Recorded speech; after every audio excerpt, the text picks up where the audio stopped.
I am Wayne Hankin, and I'm happy to be part of Early Music New York's performance series. I'm here at St. John the Divine, where over the past 30 plus years, I've performed with this world-class ensemble. I performed a lot of pre-classical instruments in this space, to which our director, Fred Rentz, would say, "Hey Wayne, why don't you stick around and let the people come up so they can ask you some questions." The usual questions are about instruments like recorders, flutes, lutes, viols, viels, harpsichords, etc. What I would like to talk about today are the instruments that are hardly mentioned at all.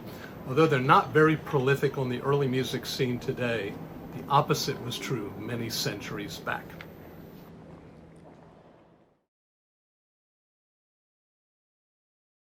Although the double reed shawm and its variants are prominent on the early music scene today, that can't be said of its predecessors, single reeds. It's way easier to make a single reed versus a double. I'll prove my point. Here you've got a piece of cane. I've got a little knife here. They had sharp implements then. Of course, cane was common not only throughout Europe, but throughout most of the world. I make one cut, I make a second cut there, and a third cut there, and you get this. It's that simple. And there is plenty of documentation spread throughout the centuries. This illustration here shows the pipe in the middle, connected to a reed on the left, with horns for the top and bottom of the instrument, a piped horn or hornpipe. The bell horn at the end is used for amplification. Oh, by the way, single reeds like these are the forerunners of our modern clarinet, although you wouldn't know it by its sharp, amplified sound. We know these instruments descended from Egypt as early as 2700 BC. From the 13th century, we see examples usually played by two people using single, double, even triple pipes. These instruments were around throughout the Middle Ages right into the early Renaissance. Here in St. Mary's Church in Warwick, England, displays some of the finest stained glass known. In 1447, John Pruda designed the Beauchamp windows. And it's up here you can see several music scenes, but this one is one of the finest depictions of reed pipes. These barefoot guys in front, you can see the guy in the front playing a double, while his partner behind him is on a single. The instrument is still played today, mostly in rustic settings.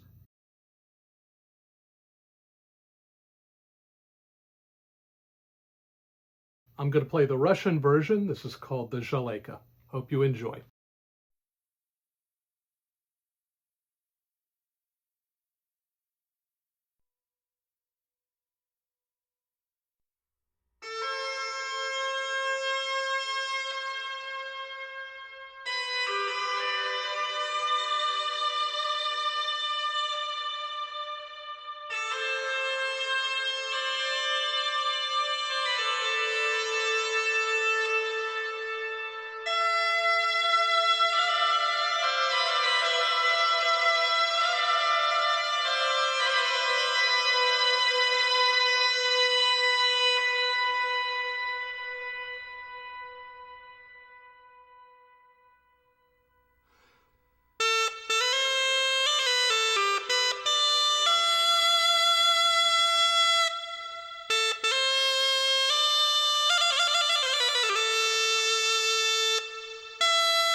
Some people think the recorder is a medieval instrument. Probably not. The earliest indication of it doesn't happen until 1388. That's the tail end of that period. So what kind of flutes preceded it? Well, just about anything imaginable in any shape or form, made of bone or ivory or wood or metal, even ceramic. As a matter of fact, these kinds of instruments predate all other instruments and go as far back as 35,000 years. That's the tail end of the Ice Age. Here in this cave, many artifacts were found. Among them, the earliest surviving ivory bone flute. You know, it's funny, iconographic evidence is nearly non-existent. It's surely made up by the countless examples of extant instruments, and they not only were prevalent in Europe, but just about every other region of the world. You see them in Roman culture, pre-Columbian culture. Too many examples to list here. It is the ceramic vessel flute I would like to focus on. So little has been said about them. You would think artifacts as old as up to 1,000 to 2,000 years would be priceless, but let me tell you a little story. Back in the 90s, when the group was known as New York's Ensemble for Early Music, we toured in Calgary, and in my spare time I was able to pick up this. Now, it does have a hole, and you can blow through here and play through there. It's heavily damaged, but this priceless relic I was able to pick up for about $25, and the reason why is because these things are just very prolific. On the same table as the dealer were 4 or 5 other examples just as good as this one. So, what does a vessel flute sound like?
My teacher Shelley Gruskin played with Fred Rentz during the New York Pro Musica's heydays decades back.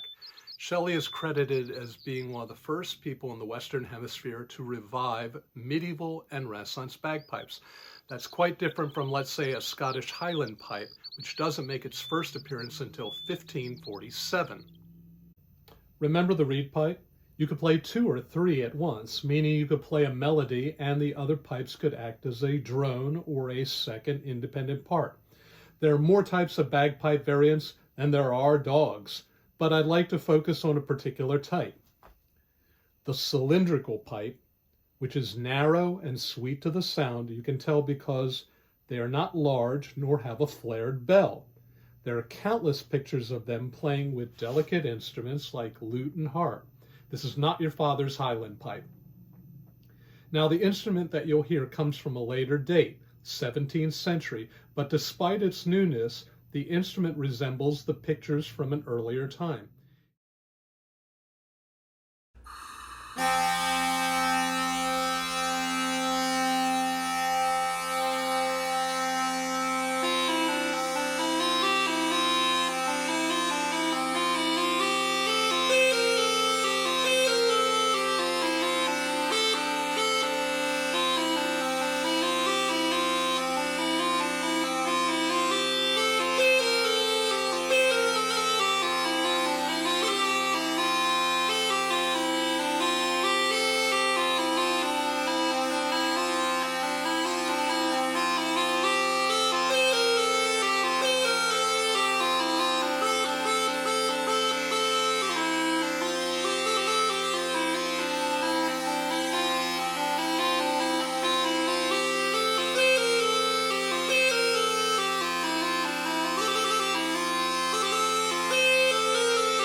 Our final instrument employs the same principles as reed pipes and bagpipes, but the question is, did it exist at all?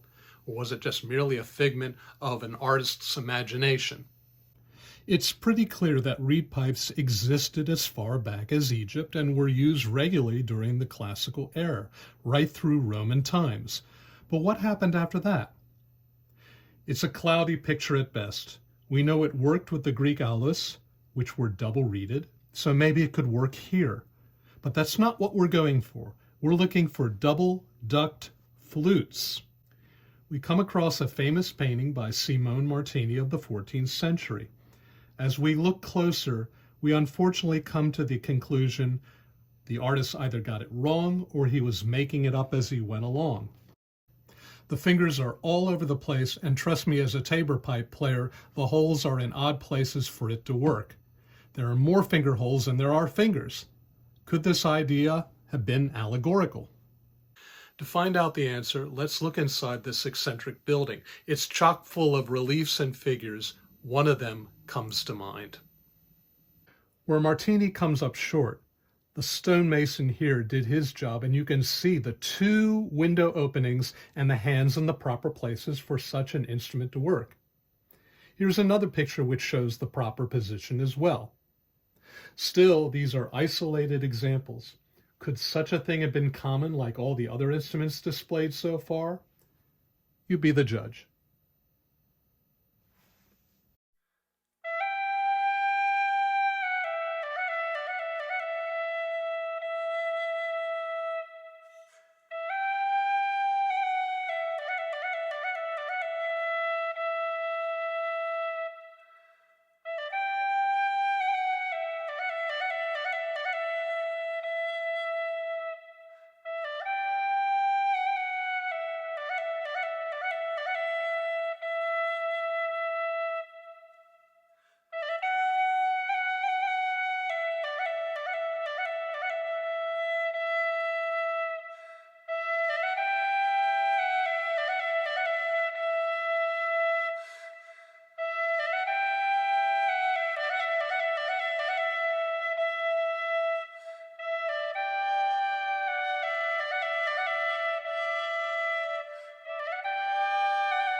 Well, I hope you found this informative and entertaining. As the early music movement progresses, we hope to see more of these instruments find their worthy place in their concert environment. Till then, this is Wayne Hankin. See you at St. John's.